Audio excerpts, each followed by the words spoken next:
আশঙ্কাজনক হারে বেড়ে গেছে বাংলাদেশিদের ভিসা প্রত্যাখ্যানের সংখ্যা। নকল বা ভুয়া কাগজপত্র দেয়ায় ঘটছে এই ঘটনা।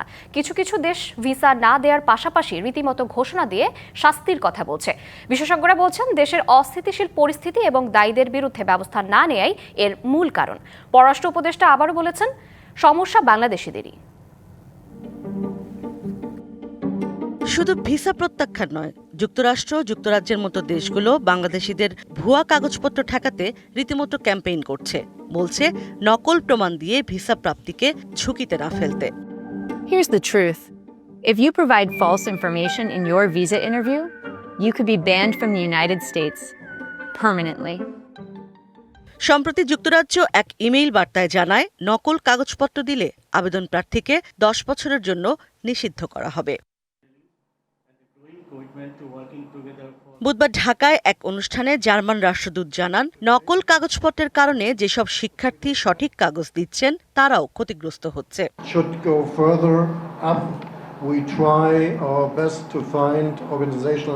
চার গুণ শক্তিশালী এনজাইম ও অধিক ফেনা সমৃদ্ধ অরিক সিলভার ওয়াশ মাত্র 70 টাকায়।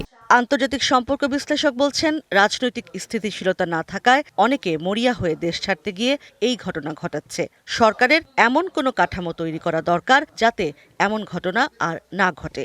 অনেকেই মনে করে যে দেশে যেহেতু ইনস্টেবিলিটি এবং সেই ব্যক্তির যদি কোনো সুযোগ থাকে সে তখন স্বাভাবিকভাবে অন্য দেশে যাবে যেটা স্টেবিলিটি আছে। সরকারি করা উচিত যে তুমি যদি কখনো ফেক ডকুমেন্টস করো তাহলে তোমার পাসপোর্টটা বাজেয়াপ্ত হয়ে যাবে। এই ধরনের কতগুলো কাঠামো তৈরি করা দরকার। পররাষ্ট্র উপদেষ্টা সমস্যা সমাধানের উপায় না বাতলালেও নিজেদের স্বভাব পরিবর্তনের পরামর্শ দেন।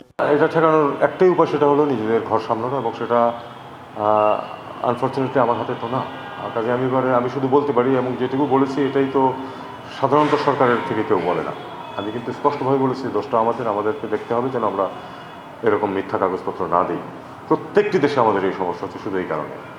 এদিকে বিভিন্ন ট্রাভেল এজেন্সির কর্ণধাররা বলছেন, বিভিন্ন ক্ষেত্রে ভিসা প্রত্যাখ্যানের সংখ্যা এখন 50 ভাগেরও বেশি। ইশরাত জাহান উর্মি, ডিবিসি নিউজ, ঢাকা।